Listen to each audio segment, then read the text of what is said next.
So today we will study random variation. Random variation मान लो we are interested to know the number of, suppose हम लोगों ने coin को 50 बारी 20 बारी ऐसे हमने, ठीक है, क्वाइन को टॉस किया and we are interested in knowing number of heads. तो ये जो है इस तरह का नंबर जानने में अगर हम इंटरेस्टेड होते हैं तो उसको रैंडम वेरिएशन कहते हैं। रैंडम वेरिएशन जो है वो उसका डोमेन क्या होता है, सैंपल स्पेस होता है। ऑब्वियसली डोमेन तो सैंपल स्पेस ही होगा। प्रोबेबिलिटी डिस्ट्रीब्यूशन पढ़ेंगे, ये दो चीजें हैं जो पढ़ेंगे। बर्नौली थ्योरम हटा दिया गया जो मुझे बहुत ही बुरा लगता है। I am not in favour of that.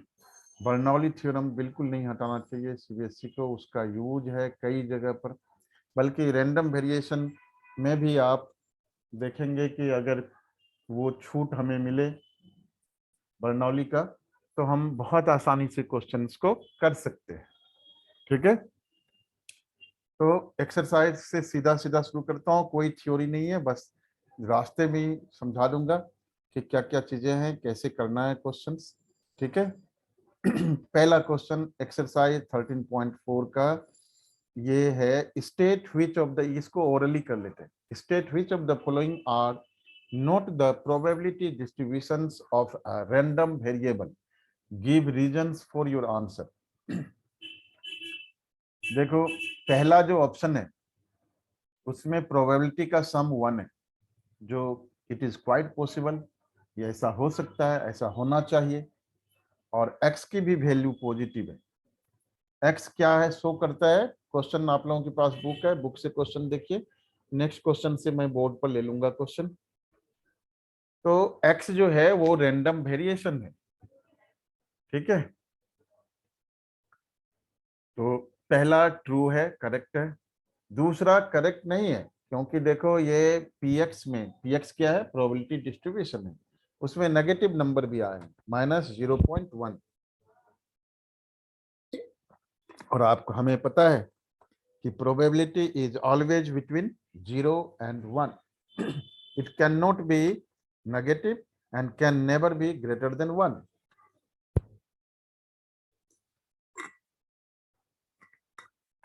Third part भी नहीं होगा क्योंकि इसमें डिस्ट्रीब्यूशन नेगेटिव है। फोर्थ पार्ट भी करेक्ट नहीं है क्योंकि इसमें भी नेगेटिव है डिस्ट्रीब्यूशन। तो ये सब नहीं होंगे। क्वेश्चन नंबर 2 से शुरू करते हैं हम। ठीक है, आज की क्लास जो बच्चे अभी तक ज्वाइन नहीं किए हैं तो मैं कॉल करके जगाने वाले भी नहीं हूं। अब आप लोगों का पेपर 2 महीने रह गए हैं, आपको खुद सजग होना हो पड़ेगा। ठीक है, रिकॉर्डिंग चेक करिएगा। और इस बात के लिए आप अलग से क्लास मांगेंगे तो मेरे पास टाइम नहीं है, और वाकई नहीं है, इसलिए कह रहा हूँ, जेन्युइनली नहीं है। हालांकि 11th का बैच बंद हो गया, अभी नया बैच 12th का शुरू होगा, बट स्टिल टाइम नहीं है क्योंकि कुछ इंडिविजुअल बच्चे भी हैं। An urn contains 5 red and 2 black balls. 2 balls are randomly drawn. Let x represent the number of black balls. What are the possible values of x? Is x a random variable? बहुत बढ़िया। एक earn है, ये earn किसी बच्चे ने पूछा था अर्न क्या होता है सर। अर्न कुछ नहीं होता, अर्न बैग हो गया है ना, जिसमें बॉल्स रखे रहते हैं ना, देखा होगा आपने। स्टील की वो जो स्टील की भी होती है, प्लास्टिक की भी होती है, वो बास्केट जैसी ऊपर मुंह थोड़ा सा खुला रहता है, उसको अर्न बोलते हैं। 5 रेड और 2 black balls, 2 ball randomly draw हुए, रेंडमली ड्रॉ हुए। और x जो है रिप्रेजेंट करता है नंबर ऑफ ब्लैक बॉल्स को। तो x क्या हो सकता है, x हो सकता है 0, 1, 2। ये कैसे हो गया सर, ब्लैक बॉल्स कितने हैं, 2 ब्लैक बॉल्स हैं, तो मैक्सिमम ब्लैक बॉल जो निकल सकते, 2 बॉल ड्रॉ किए तो या तो दोनों में से कोई भी ब्लैक ना हो तो उस केस में 0। अगर एक ब्लैक निकला दूसरा रेड निकला तो 1। सिर्फ ब्लैक का क्यों लिख रहे हैं सर, क्योंकि रैंडम वेरिएबल पर्टिकुलर इवेंट को में इंटरेस्ट शो करता है। जैसे बताया था कि 50 बार अगर हम 50 टाइम्स टॉस करते हैं क्वाइन को and we are interested to know the number of heads, number of heads जो है वो आपका रैंडम वेरिएबल होगा। तो यहाँ पर नंबर ऑफ ब्लैक बॉल्स की बात हो रही है, 0 1 2 ये रैंडम वेरिएबल है। ठीक है, व्हाट आर पॉसिबल वैल्यू, यही possible value. Is x a random variable? Yes, yes it is a random variable. चलिए क्वेश्चन नंबर 3 बढ़ते हैं आगे। ठीक है, थोड़ा सा इस जो एक्सरसाइज टॉपिक है इससे रूबरू, मतलब इसको पहचान जाएंगे आप, तब एक आध क्वेश्चन बीच में छोड़ते हुए कराऊंगा। पहले एक भी अभी थोड़ा और एक दो क्वेश्चन समझ जाइए कैसे करते हैं। सर बोलिए बेटा। सर रैंडम वेरिएबल क्या होता है? देखो अभी रैंडम वेरिएबल ही बता रहा था। रैंडम वेरिएबल होता है जो एक्स लिया ना हमने, जैसे यहाँ पर we are concern to represent the number of black balls, means we are interested to know the number of black balls if we are drawing two balls। तो 0 हो सकता है, एक भी ब्लैक ना निकले, 1 निकले, या मैक्सिमम 2 बॉल आपने निकाले हैं तो मैक्सिमम दोनों ब्लैक हो सकता है। यही रैंडम वेरिएबल है। क्लियर है? नहीं सर, मतलब समझ नहीं आया रैंडम वेरिएबल का मतलब क्या होता है? रैंडम वेरिएबल का मतलब होता है कि रैंडमली अगर आप बिना बिना देखे हुए, बिना विदाउट रिप्लेसमेंट अगर आप कुछ ड्रॉ कर रहे हैं या टॉस कर रहे हैं या कुछ भी इवेंट कर रहे हैं, तो उसमें जो आउटकम्स निकलता है, number of that outcomes, outcomes नहीं, नंबर ऑफ दैट आउटकम्स। जैसे आपने क्वाइन टॉस किया, मान लो एक क्वाइन को टॉस किया आपने 3 बार, तो नंबर ऑफ हेड्स अगर आप देख रहे हैं, ठीक है, तो नंबर नंबर की बात करता है, रैंडम वेरिएबल नंबर की बात करता है, हेड टेल की बात नहीं करता है।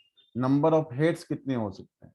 अगर 3 बार टॉस किया तो हो सकता है एक बार भी हेड ना आए, 0, एक बार हेड आएगा तो 1, दोनों बार हेड आ गया तो 2, और 3 बार हेड आया 3, मैक्सिमम 3 हो सकता है क्योंकि 3 ही बार ही आपने टॉस किया है। तो ये 0 1 2 3 क्या है? Random variable.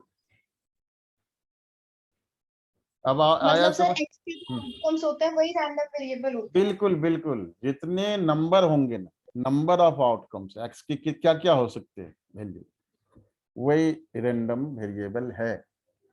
Third, let x represent the difference between the number of heads and the number of tails obtained when a coin is tossed 6 times। अब यहाँ पर हेड ले लेते हैं, यहाँ पर टेल ले लेते हैं। ठीक है, हेड और टेल ले लेते हैं। 6 बारी आपने किया, हो सकता है कि 6 बार के 6 बार हेड आ जाए। अगर 6 बार हेड आया तो टेल कितनी बार आया? 0। और यहाँ पर ले लो आप डिफरेंस, डिफरेंस डिफरेंस क्या हो गया? डिफरेंस हो गया 6। अगर मान लो 5 बारी हेड आया तो टेल कितनी बारी आएगा? 1 बारी। डिफरेंस कितना हो गया? 4। 4 बारी हेड आया, 2 बारी टेल आया, इन दोनों का सम हमेशा 6 है क्योंकि 6 बारी टॉस किया है। डिफरेंस 2, 3 1, डिफरेंस 3 3 3, है ना? 6 बार टॉस किया ना, दोनों का सम 6 आना चाहिए, तो 0। अब आप रिपीट करेंगे तो फिर भी वही होगा, 0 1 2 0 2 4 6 आएगा डिफरेंस। तो यहाँ पर जो है we are interested to know the difference, X represent the difference between the number of heads. तो एक्स लेंगे 0 2 4 6, यही पॉसिबल वैल्यू ऑफ एक्स हुआ।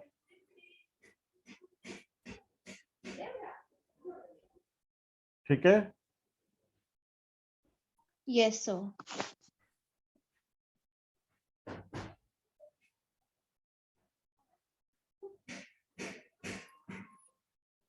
Question number 4।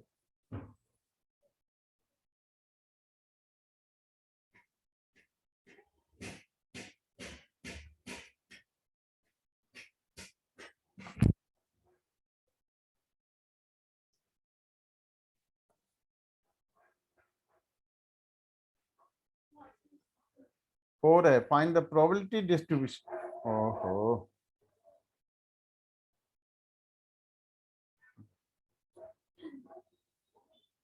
बोर्ड विजिबल है? हाँ visible. Find the probability distribution of number of heads in 2 tosses of A coin. Coin को 2 बारी toss किया आपने, number of heads of 2 tosses of A coin, 2 बारी toss किया तो रैंडम वेरिएबल 0 1 2। क्या मतलब हुआ? नंबर ऑफ हेड्स 0 आ सकता है, दोनों में से एक बार भी, एक बार आ सकता है, दोनों बार हेड आ सकता है, मैक्सिमम 2। 0 1 2 ये रैंडम वेरिएबल हो गया। आपको निकालना है प्रोबेबिलिटी डिस्ट्रीब्यूशन, उसको पी एक्स से हम डिनोट करेंगे और ये निकालेंगे। ठीक है, number of heads in 2 tosses of a coin, पहले पार्ट। तो 0 आने की प्रोबेबिलिटी क्या होगी? No heads.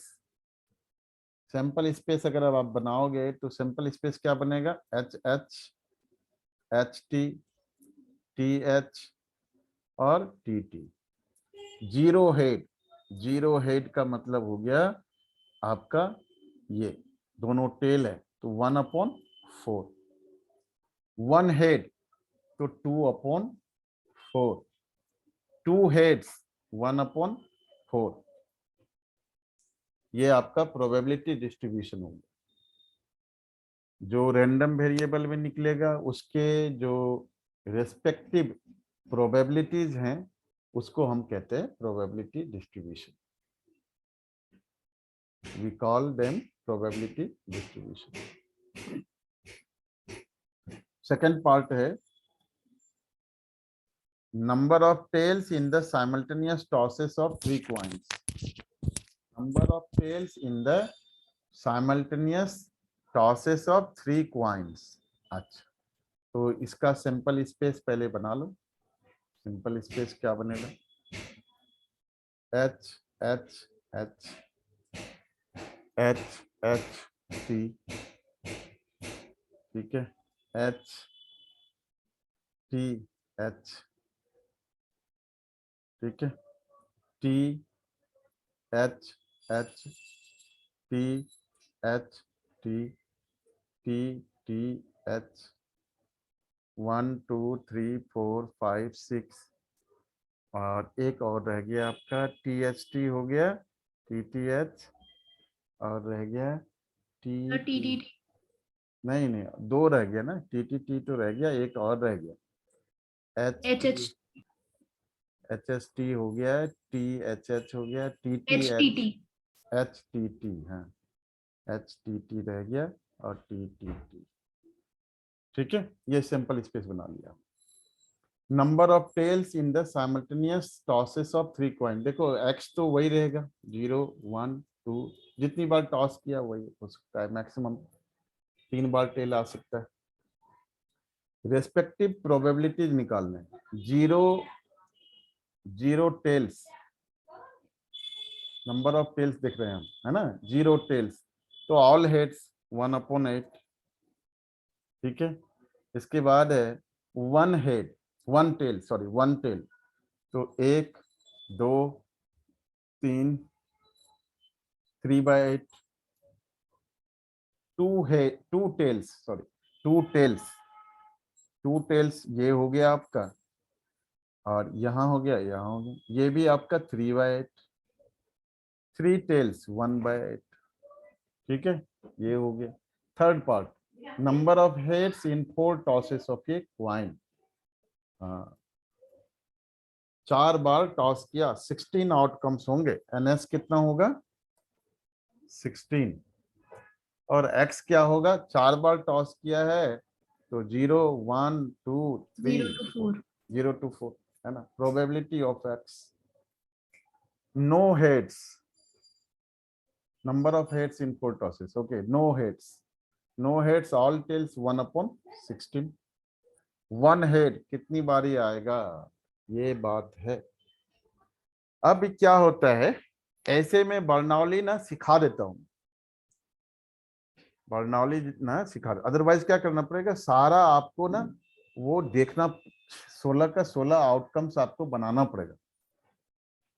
तब जाकर। वैसे बनाने का एक आसान सा रूल सिखा देता हूँ। 16 है ना, तो पहले ऐसे आप 8 बार कॉलम में एच लिख लो, 2 2 4 6 8, और फिर 8 टाइम्स आप टी लिख लो, 3 4 5 6 7 8।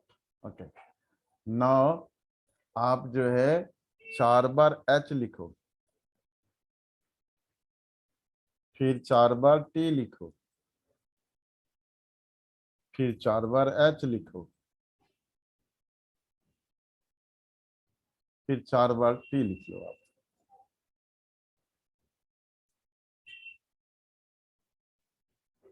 ठीक है, अब 2 बार एच लिखो, 2 बार टी लिखो, 2 बार एच लिखो, 2 बार टी लिखो।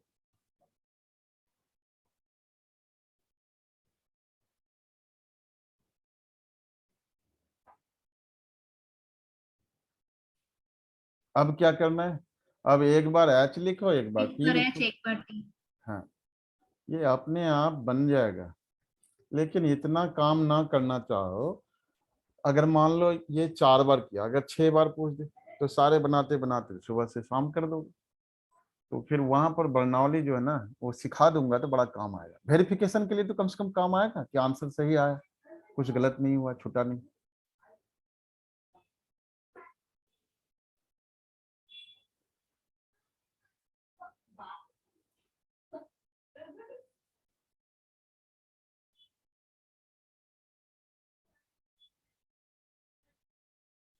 कुछ गड़बड़ हुआ, चलो कोई बात नहीं, यहाँ पे होना चाहिए था। ठीक है, अब ये 16 हो गए। ठीक है, अब 1 हेड, तो 1 हेड आप काउंट करो। पहले मैं तरीके से सिखा देता हूं आपको, ठीक है, और फिर बर्नौली से शॉर्टकट सिखा दूंगा वेरिफिकेशन पर्पस के लिए। ठीक है, तो ये 1 हेड वाले कहानी कहाँ कहाँ पर है उसको देखो आप। एक तो ये हो गया आपका, ठीक है, इसके बाद एक ये हो गया, 2 3, 3/16, कुछ तो गड़बड़ है। सर लास्ट में टी नहीं आना चाहिए था जब शुरू हाँ एच से हुआ था। हाँ हाँ, टी आना चाहिए था, कहीं पर कुछ छूटा। चलो यहाँ पे आ गया उसके बदले। मैंने बीच में 2 बार ही एच लिख दिया है। अच्छा, बीच में 2 बार लिख दिया, वही चक्कर है ना। तो इसका बर्नौली सिखा देता हूँ, उससे वेरिफिकेशन में तो कम से कम आपको हेल्प हो जाएगी। बर्नौली क्या कहता है, ध्यान रखना, बर्नौली हमेशा तब लगता है जब आपके जो आउटकम्स का जो प्रोबेबिलिटी है that remains the same. In case of in case of coin, आप टॉस करते हो, तो एक क्वाइन को टॉस करते हो तो हमेशा उसकी प्रोबेबिलिटी कितनी है, 1/2 है, दैट रिमेन्स द सेम। अगर आप एक नंबर डाई पर आता है तो उसकी प्रोबेबिलिटी हमेशा 1/6 है। ऐसे केसेस में आप बर्नौली यूज करते हो। बर्नौली आपके सिलेबस में नहीं है, मैं बता दूं फिर से। ठीक है, बर्नौली सिर्फ वेरिफिकेशन पर्पज से बता रहा हूं, और आउटकम्स सही आया कि नहीं उसके पर्पज से बता रहा हूं। वेरिफिकेशन सर तो यूजिंग, फिर हम ये पेपर में कर सकते हैं। ये रफ में तो कर सकते हैं ना आप, सीधा आंसर, अच्छा सीधा हमें प्रॉब्लम, पेपर में तो हमें डायरेक्ट आंसर ही लिखना होता है तो रफ डायरेक्ट में तो आंसर कुछ भी लिखना। करें। हाँ वही करो ना, रफ में आप करके इधर लिख देना क्या क्या हुआ। ठीक है, एटलीस्ट मान लो गिनने की जरूरत तो नहीं पड़ेगी, या गिन के भी कर लिया आपने तो कंफर्म तो हो जाओगे कि ये आ, सही है आंसर। तो बर्नौली में जो हम देख रहे हैं, मतलब जैसे हम हेड देख रहे हैं, we are concern about heads, तो उसको कहते हैं सक्सेस, पी से डिनोट करते हैं। और उसका जो उल्टा होता है उसको कहते हैं फेल्यूर, क्यू से डिनोट करते हैं। ठीक है, पी और क्यू, और क्यू हमेशा 1 - p होगा।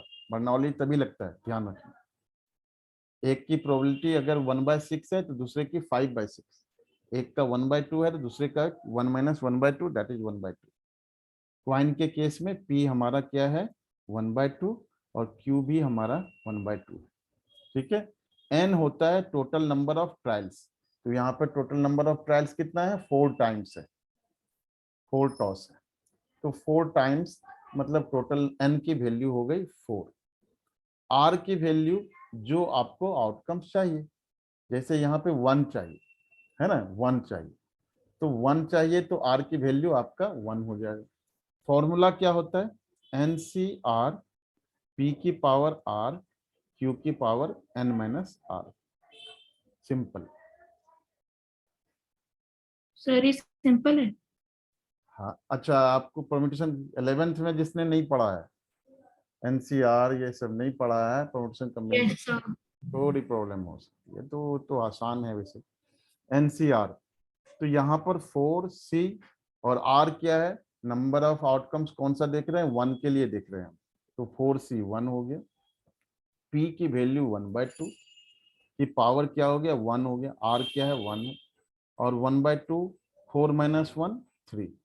तो ये 4C1 की वैल्यू कैसे होता है, देखो NCR की वैल्यू शॉर्टकट बताता हूँ। जैसे 5C3 निकालना है, तो आप क्या करो, 5 ये 3 है ना, उल्टे क्रम में उल्टे ऑर्डर में 3 नंबर लिखो, 5 4 3 लिख दिया, और नीचे 1 इंटू 2 इंटू 3, जो आएगा वो आंसर।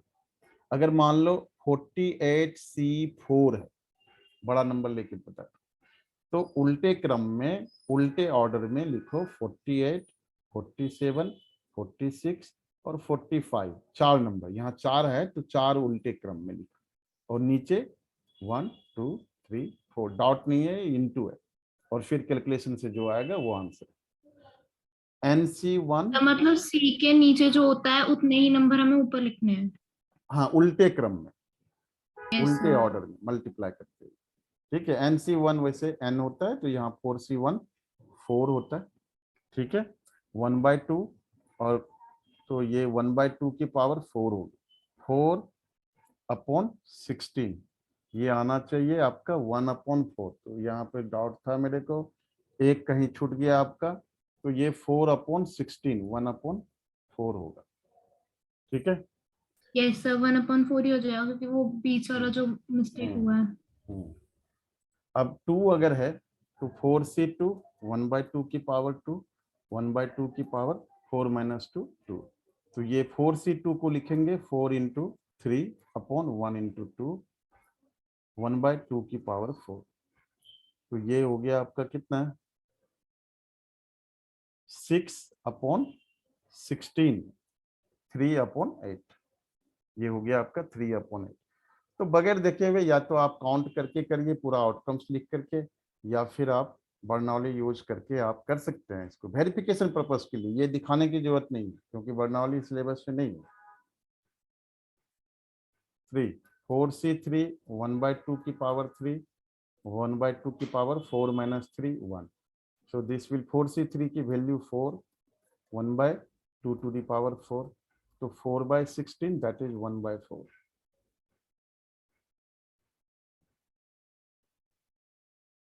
4 है अब, तो 4C4 1/2 की पावर 4 एंड 1/2 की power 1 4 minus 4 0, 4C4 1 1/16। Answer check करो पीछे से, आंसर चेक करके कंफर्म करो।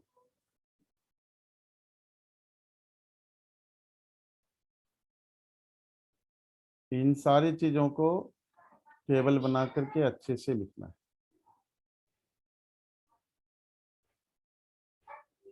This is called probability distribution, इसको कहते हैं रैंडम वेरिएबल, ये कहलाता है रैंडम वेरिएबल, और ये कहलाता है प्रोबेबिलिटी डिस्ट्रीब्यूशन।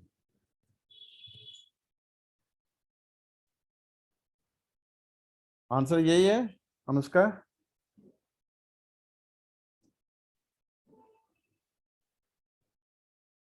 सर एक मिनट चेक कर रही हूँ। ये थर्ड पार्ट का आंसर है, फर्स्ट सेकंड थर्ड, 4 का third part, exercise 13.4।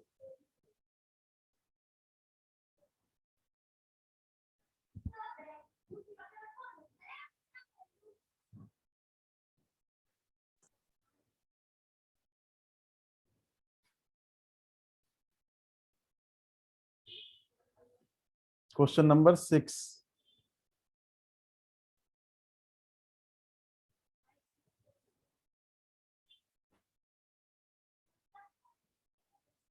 Question number 6 है आपका, from a lot of 30 bulbs which includes 6 defectives, a sample of 4 bulbs is drawn at random with replacement. Find the probability distribution of the number of defective bulbs. ठीक है, 30 bulbs हैं जिसमें 6 defective bulbs है ना, 4 bulb draw हुए हैं.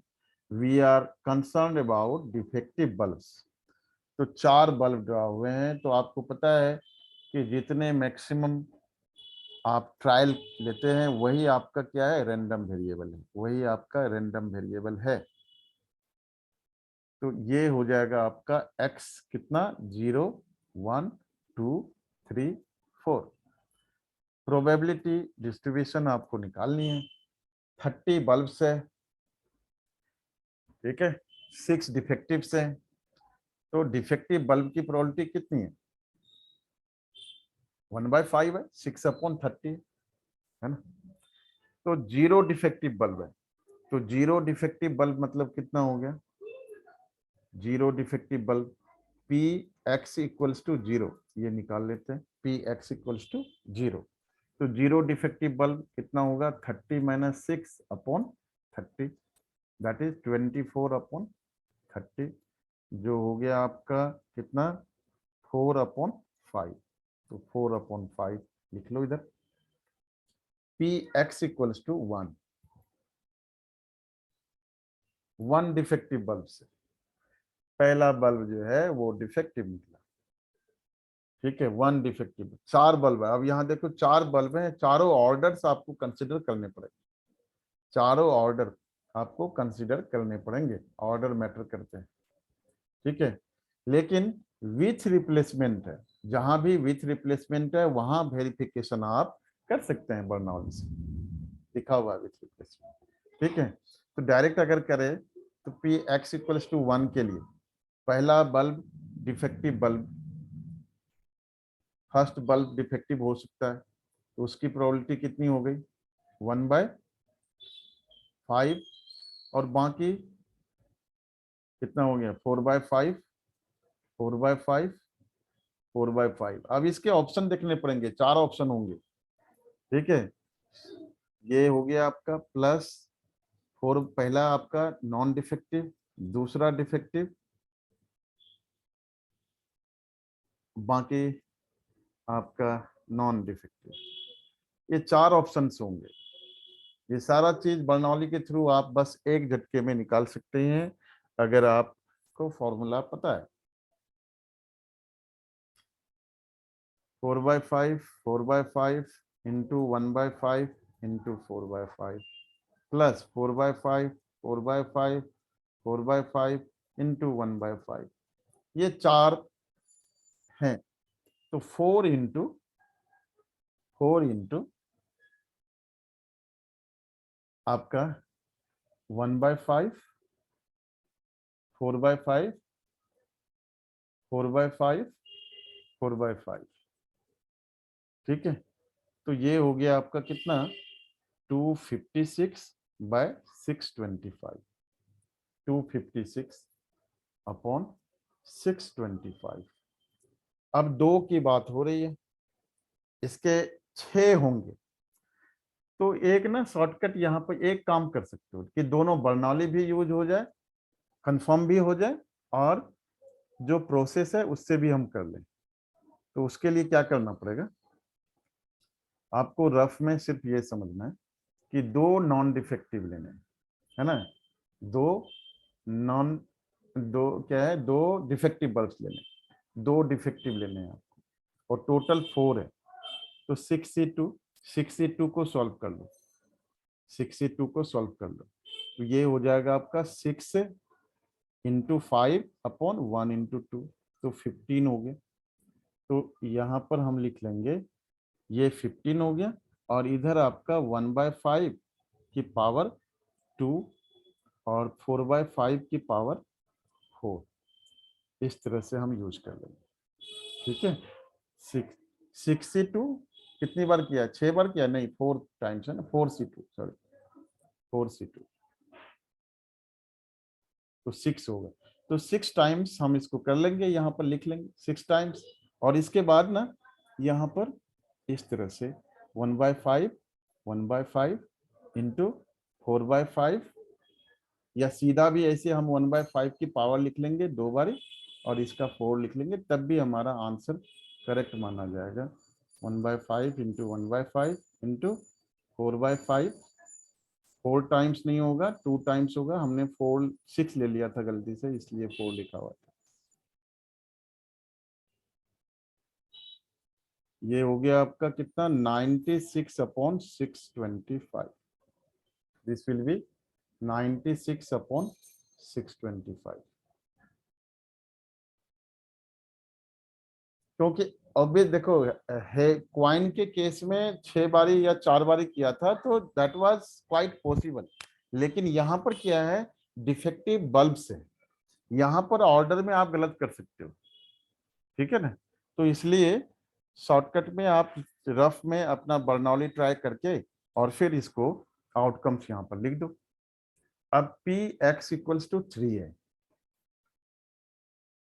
Px equals to 3 है, तो हम क्या करेंगे x इक्वल्स टू 3 है तो 4c3 की वैल्यू 4 होता है, तो 4 टाइम्स, और ये 1/5 की पावर क्या हो जाएगा 3, तो 1/5 इंटू 1/5 इंटू 1/5, और 4/5 की पावर कितना 4 माइनस 3 1 इंटू 4/5, ठीक है। ये हो गया आपका 16/625, 16/625। अब 4 है, Px equals to 4, x equals to 4 है, 4c 4 की वैल्यू 1 होता है, तो ये 1 टाइम्स होगा, और ऑल डिफेक्टिव तो 1/5 की पावर 4 हो जाएगा, है ना। तो ये हो गया आपका 1/5 1/5 1/5 1/5।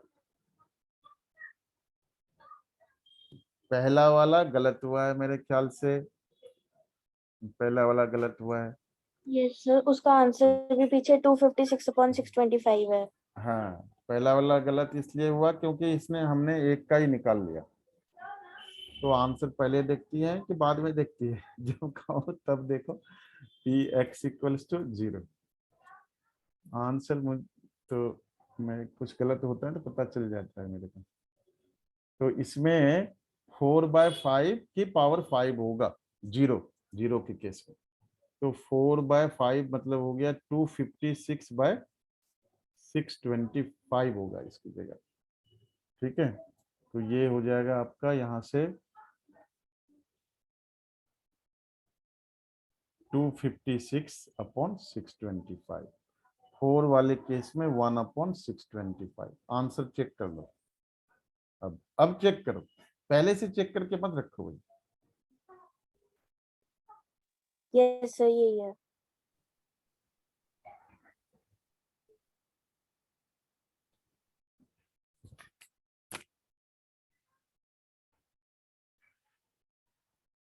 नाउ क्वेश्चन नंबर 8 देख लेते हैं, ठीक है।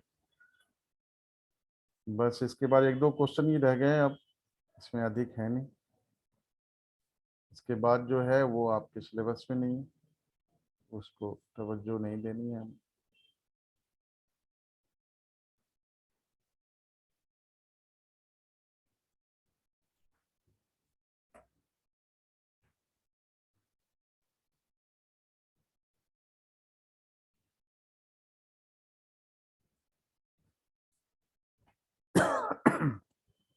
A random variable x has the following probability distribution।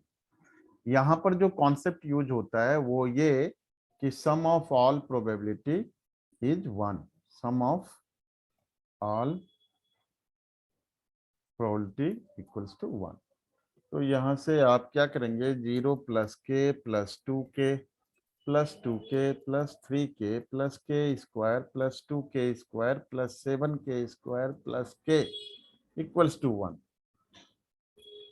अब इसको जरा सॉल्व कर लो, तो 7k स्क्वायर प्लस 2k, यहाँ से यहाँ तक आपका 10k स्क्वायर, और ये हो गया 1 + 2 3 + 2 5 + 3 8 8 + 1 9 9k -1 = 0।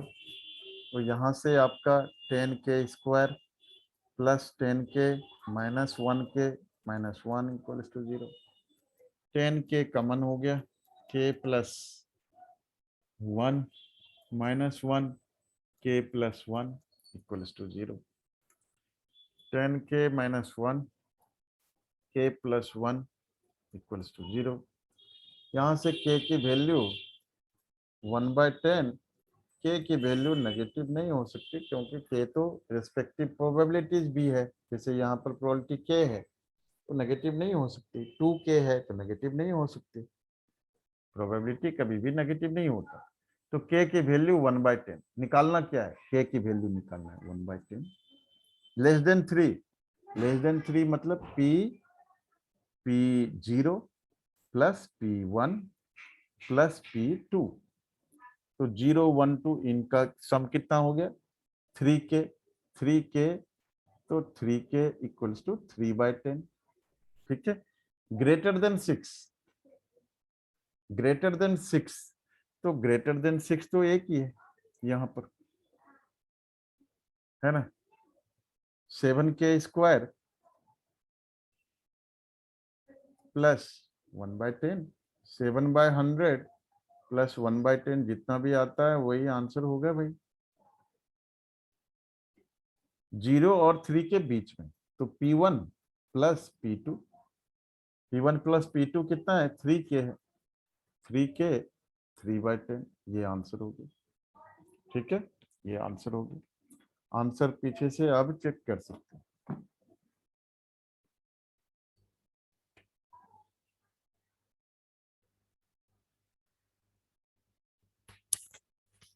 ठीक है, क्वेश्चन नंबर 9 करोगे आप लोग खुद से। A and B are two events such that PA does not equal to 0. Find PB by A. A is subset of B. अच्छा, देखो भाई, A is subset of B। इसका मतलब क्या हुआ, इसका मतलब हुआ PA इंटरसेक्शन B क्या होगा, PA होगा। होगा कि नहीं, नहीं समझ में आया। आगे सर। हाँ, ए देखो, मान लो ए के सारे एलिमेंट बी में है, ए सबसेट ऑफ बी का मतलब ए के सारे एलिमेंट बी में, तो दोनों में कॉमन क्या है, कॉमन ए है ना, कॉमन ए है। तो पहला पार्ट में आपका पी बी बाय ए निकालना है, पी बी बाय ए। ठीक है, तो ये होगा P A intersection B upon P A. नीचे जैसे याद करना सिखाया था। आना रहेगा। हाँ, तो ये आपका पी ए अपॉन पी ए, ये आपका 1 आ गया। दूसरा देखो, ए इंटरसेक्शन बी 5 है, दूसरा ए इंटरसेक्शन बी 5 है, पी ए इंटरसेक्शन बी क्या होगा 0 होगा, पी ए इंटरसेक्शन बी 0 होगा। तो सर पी बी बाय ए भी 0 ही हो जाएगा। हाँ 0 हो जाए, पी बी बाय ए भी 0 हो जाए, ये आंसर होगा, यही आंसर होगा। If a leap year is selected at random, देखो बेटा लीप ईयर में कितने दिन होते हैं, a leap year has 366 days।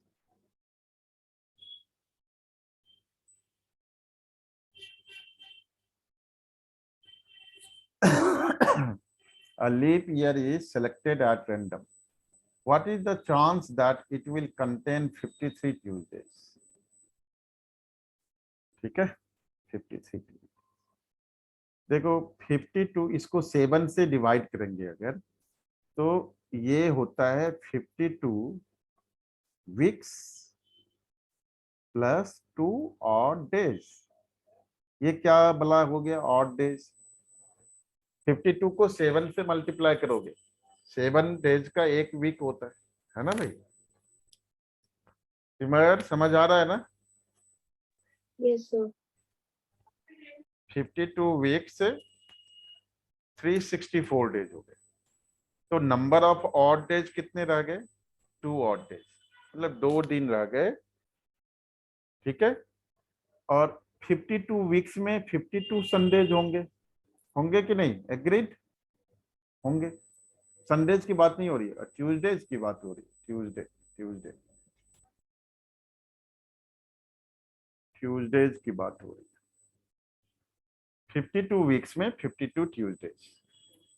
अब ये कह रहा है कि what is the chance that it will contain 53 Tuesdays, मतलब इन 2 ऑड डेज में से एक संडे होना चाहिए, सॉरी ट्यूसडे होना चाहिए, तभी जाकर के 53 बनेगा।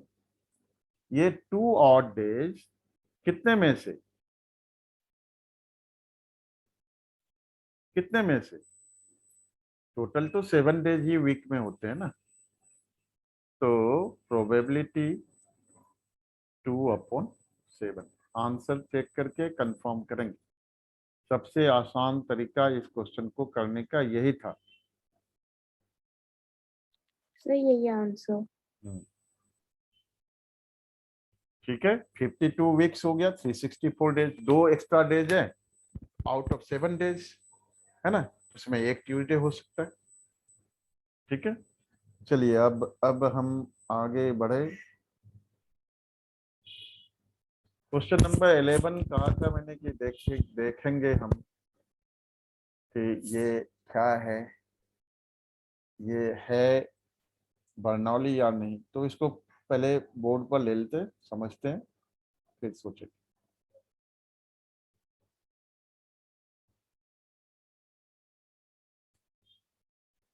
आज खत्म करा के छोड़ूंगा मैं, ये समझ लेना। और यहाँ तक के होमवर्क सब भेजना।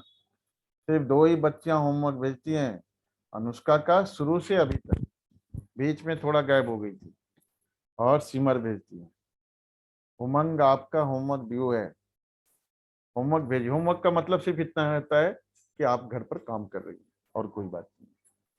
इन a game a man wins a rupee for a 6 and loses a rupee for any other number.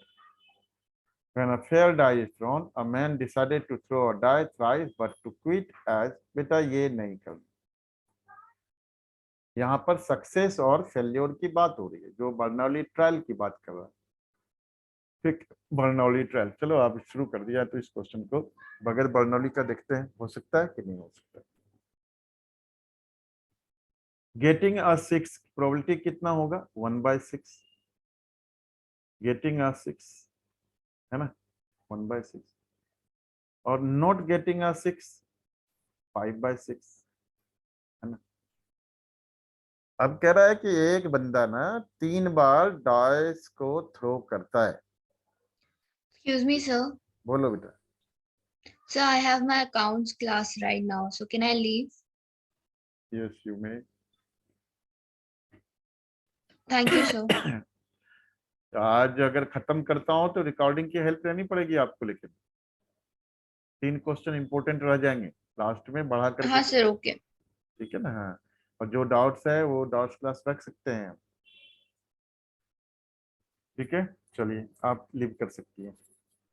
In a game a man wins a rupee, तो the man decided to throw a die but to quit as and when he get 6। देखो, तो यहाँ random variable अगर हम ले x 0 6 1 6,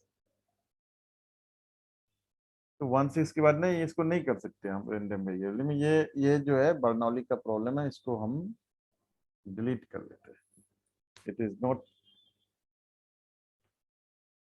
are concern इस बारी। ठीक है, इसको हटा देते हैं, डिलीट। क्वेश्चन नंबर 13 आ जाओ। 13 14 15 जल्दी से खत्म करके 16 बस इस एक्सरसाइज से बाहर निकल जाते हैं, इस चैप्टर से, चैप्टर खत्म। ठीक है, 13 बहुत ही बढ़िया क्वेश्चन है, इसके बेस पर एक क्वेश्चन और है एग्जाम्पल में, उसको भी करिएगा। ये एक अच्छा क्वेश्चन है, इसके आने के चांसेस बोर्ड में बहुत अधिक है, क्योंकि ये एक अच्छा क्वेश्चन है। ये बेस थ्योरम का एक अच्छा नमूना है। 13 और 16 ये दो क्वेश्चन हैं जो अच्छे क्वेश्चंस में से हैं। मतलब अगर उनको एनसीईआरटी, और इस बार एनसीईआरटी ही पिक करना है उन्होंने, तो वो 16 या 13 को चूज कर सकते हैं, क्योंकि ये दोनों थोड़े अलग हैं। चलते हैं। Assume that the chance of a patient having heart attack is 40%. It is also assumed that a meditation and yoga course reduce the risk of heart attack by 30% and prescription. अरे यार, बड़ा ही पढ़ना पड़ता है, मुंह दर्द करने लगा। तो इतना ना पढ़ते हुए सबसे पहले आप लोगों को बता दूं कि ये बेस थ्योरम का केस है। It is the case of Bayes theorem. और बेस थ्योरम में मैंने एक बात आप लोगों को सिखाई है कि बेटा लास्ट स्टेटमेंट पर आ जाओ। Find the probability that the patient followed a course of meditation and yoga. Probability that the patient followed a course of meditation and yoga. अच्छा, तो even event हम यही लेंगे। Let even the patient followed a course of meditation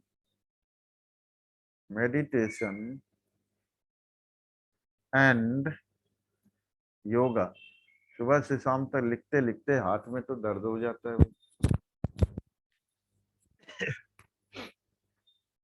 अच्छा, अब ये E1 हो गया, तो इसके अलावा E2 भी होगा। तो यहाँ पर अब तो पढ़ना पड़ेगा हमें। क्या करता है सर इसमें योगा? वो है प्रिस्क्रिप्शन ऑफ सर्टेन हाँ, ड्रग्स। तो E2 होगा drugs taking, the patient follows takes drugs और medicine, drugs and medicine. Drugs वो वाली नहीं जो कुख्यात है, हाँ, Aryan Khan, takes Sushant Rajput, takes drugs and medicine. Drugs मतलब दवाई होती है पीने वाली।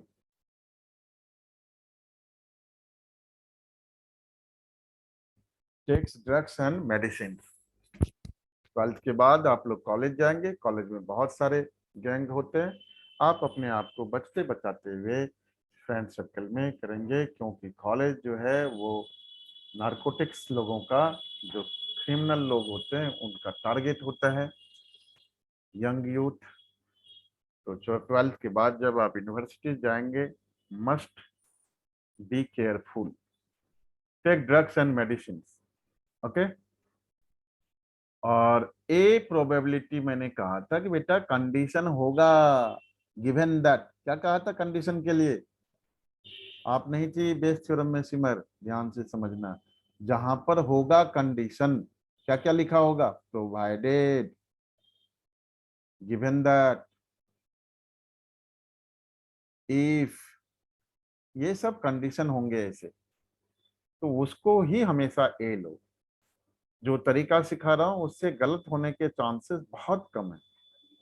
It is given that after going through one of these two options, the patient selected at random suffers a heart attack.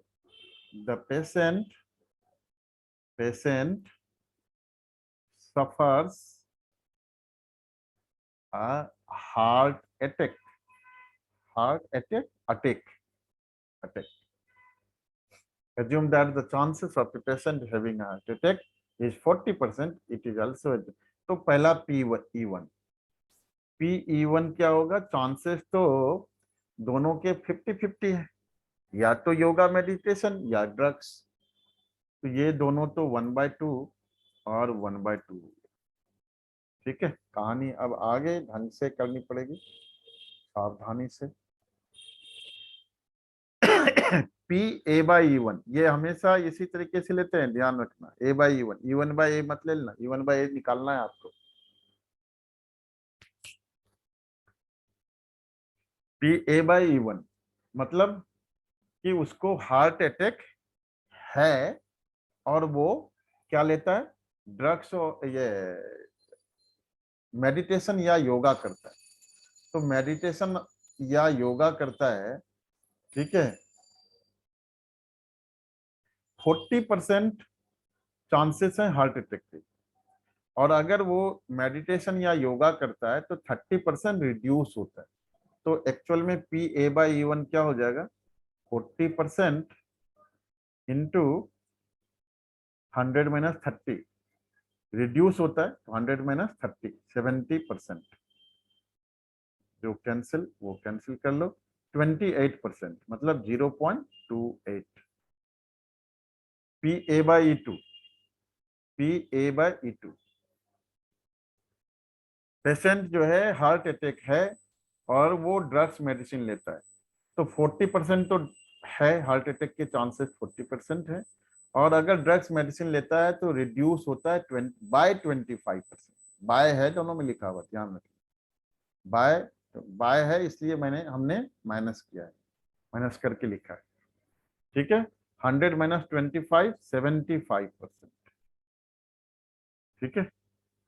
तो ये हो गया आपका 0.30 होगा, 300 बाय 10,000, 0.3 होगा। अब आपने फॉर्मूला लगाना है, तो ये हमेशा यहाँ पर पी ई वन बाय ए आएगा।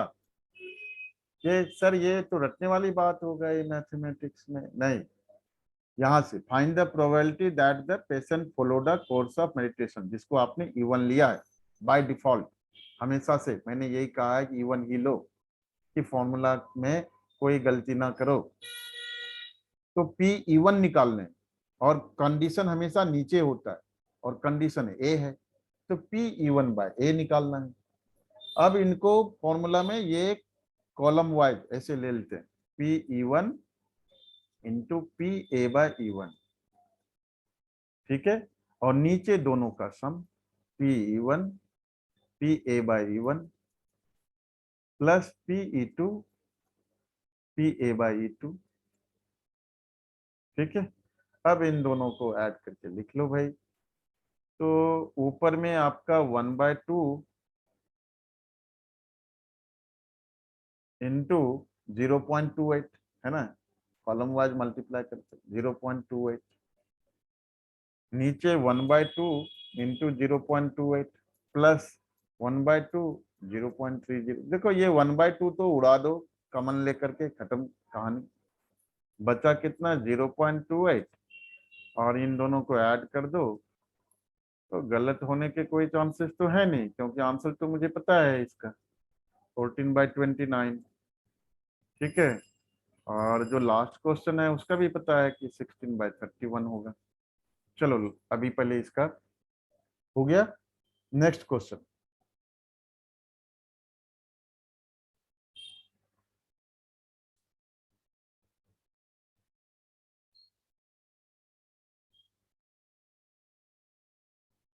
नेक्स्ट क्वेश्चन है आपका, if each of the second order determinant is either 0 or 1, what is the probability that the both of value of the determinant is positive? Assume that the individual entries of the determinant are chosen independently, each value being assumed with probability 1/2। अच्छा बढ़िया। देखो बेटा, ये जो question है ये एक बार board में पूछा हुआ है, वो भी 1 मार्क के लिए। आपको 2 मार्क के लिए पूछ सकता है, कोई बड़ी बात नहीं। ऐसा क्वेश्चन पहले भी आप मैट्रिक्स में कर चुकी हैं। 2 एंट्रीज है ना, 0 और 1। और 2/2 डिटर्मिनेंट में कितने नंबर्स होते हैं, कितने एलिमेंट्स 4। होते हैं, 4 एलिमेंट्स होते हैं। तो टोटल नंबर ऑफ जो डिटर्मिनेंट्स होंगे वो होंगे 16। पॉजिटिव वैल्यू वाले आप चाहो तो आप करो, करते चलो, लेकिन होंगे 3 पॉजिटिव वैल्यू वाले, 3 ही होंगे, ऐसे और 2 होंगे। आप निकालो, निकालने का कोई फायदा नहीं, गलत होने के चांसेस हैं, इसलिए इसको मेमोराइज कर लो कि इसका 3/16 ऐसे 2/2 में 0 1 एंट्री के साथ 3 डिटर्मिनेंट्स होंगे जिसके पॉजिटिव वैल्यू होंगे। तो probability of event NE/NS that is 3/16 answer. ठीक है, क्वेश्चन नंबर 16 कराऊंगा, 15 आप लोग घर पर करेंगे अपने आप। लास्ट क्वेश्चन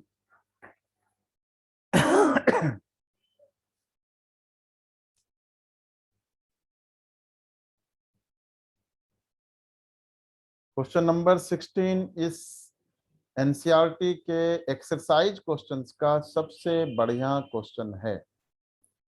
हालांकि इस क्वेश्चंस में कई मॉडिफिकेशन करने के बाद, डिफिकल्टी लेवल बढ़ाने के बाद कई बार पूछ चुका है, और सेम टू सेम भी पूछ चुका है कई बार। तो इसकी डिफिकल्टी लेवल बढ़ाने के लिए क्या करते हैं, इसके डिफिकल्टी लेवल कैसे बढ़ाते हैं वो भी बताऊंगा। पहले क्वेश्चन पढ़ते हैं, मुंह दर्द करने लगा बोल बोल कर। पढ़ाना मुश्किल काम होता है बेटा, आसान काम नहीं होता है। वैसे तो आसान काम दुनिया में कुछ नहीं है, मुझे तो सबसे आसान यही काम फिर भी लगता है, इसके अलावा मेरे से कोई काम और होता नहीं। आसान फिर भी यही लगता है मुझे। देखो बेटा, bag 1 contains 3 red 4 black balls. ये बैग 1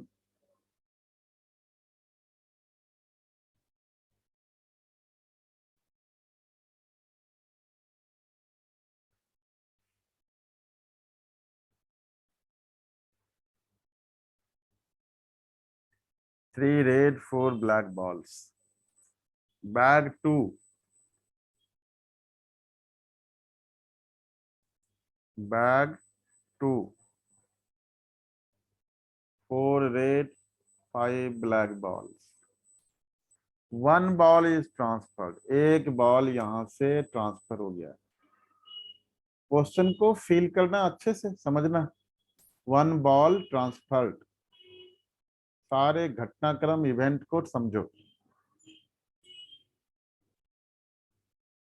ठीक है, from bag 1 to bag 2, then a ball is drawn from bag 2। इसके बाद बैग 2 से एक बॉल ड्रॉ हो गया। 1 ball drawn. The ball so found is red ball. A red, 1 a red ball. Find the probability that the transferred ball is black. Transferred ball is black. देखो क्या क्या होता है, 2 बैग है, एक में दोनों में रेड, कुछ रेड और ब्लैक बॉल्स हैं। पहले वाले में 3 रेड है 4 ब्लैक बॉल्स हैं, दूसरे वाले में 4 रेड 5 ब्लैक बॉल्स हैं। पहले बैग से एक बॉल निकालकर बैग 2 में डाला जाता है, और वो ट्रांसफर बॉल कौन सा है इसी की प्रोबेबिलिटी निकालनी है, कि बताना है कि अगर वो ब्लैक है इसकी प्रोबेबिलिटी क्या है, संभाविता क्या है, प्रायिकता क्या है।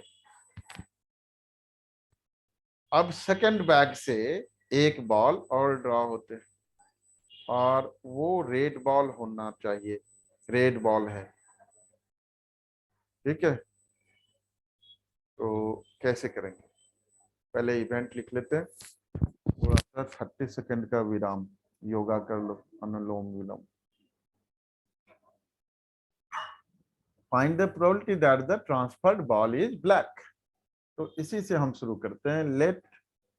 Late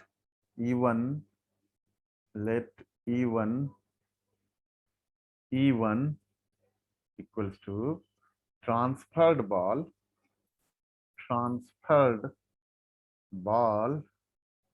is black.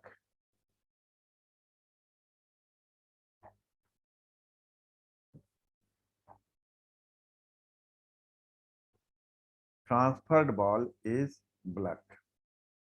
ठीक है। E2, E2 इसका उल्टा होगा, ट्रांसफर्ड बॉल इज रेड।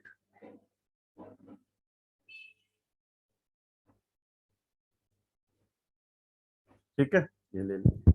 और ए क्या लेना है, ये सब पहले से डिसाइड कर रखा है, सब बता रखा है आप लोगों को भाई, सब बता रखा है। क्या बताया है, ए जो है कंडीशन वाले को लो बेटा। अगर कंडीशन है और प्रोबेबिलिटी निकालनी है किसी दूसरे चीज की, इसका मतलब वो बेस थ्योरम। तो यहाँ पे क्या कह रहा है, a ball is drawn from bag two, the ball so drawn is found to be red, ball so drawn is found to be red in colour, red colour का बॉल है। तो ए हमारा क्या है, second ball drawn is red, ball drawn from second bag is red. बहुत बढ़िया। अब तो बस बस बस Pe2 Pa/E1 Pa/E2 बस हो गया। Pe1 क्या होगा, transferred ball black, black transfer होने की प्रोबेबिलिटी कौन बताएंगी, बताओ, ब्लैक ट्रांसफर होने की प्रोबेबिलिटी कितनी, अनुष्का? तो 4/7। 4/7, बहुत क्लियर, बहुत बढ़िया, 4/7। मुझे सबकी आवाज एक जैसी लगती है, किसने बताया, सिमर ने या अनुष्का ने? अनुष्का। अच्छा, Pe2 Pe2 Pe2 मतलब रेड है, ट्रांसफर्ड बॉल रेड है, रेड की प्रोबेबिलिटी 3/7। Pa/E1 मतलब कि ट्रांसफर्ड बॉल, सेकेंड बॉल जो है, सेकेंड बैक से जो बॉल निकाला आपने वो रेड है, जबकि ट्रांसफर ब्लैक हुआ था। तो मतलब जो सेकेंड बॉल है ए है, वो किस पर डिपेंड कर रहा है, E1 पर डिपेंड कर रहा है। बहुत बढ़िया। तो E1 ब्लैक और चाहिए रेड, तो ब्लैक हो गया 6 और रेड है 4, तो प्रोबेबिलिटी कितनी हो गई, 4/10। कितनी हो गई प्रोबेबिलिटी, 4/10। 4/10। हाँ जी। अब यहाँ पर क्या है, सेकेंड बैक से रेड निकला और डाला भी आपने रेड, तो रेड कितने हो गए, 6 रेड हो गए, नहीं कुछ गलत हुआ क्या, नहीं, हाँ रेड हो गया 5 और टोटल हो गया 10, 5/10। ठीक है। अब बस कॉलम वाइज फॉर्मूला देखना, यहाँ से Pe1/A equals to Pe1 into Pa/E1 divided by Pe1 Pa/E1 plus Pe2 Pa/E2। ठीक है, तो ये हो गया 4/7, 4/10,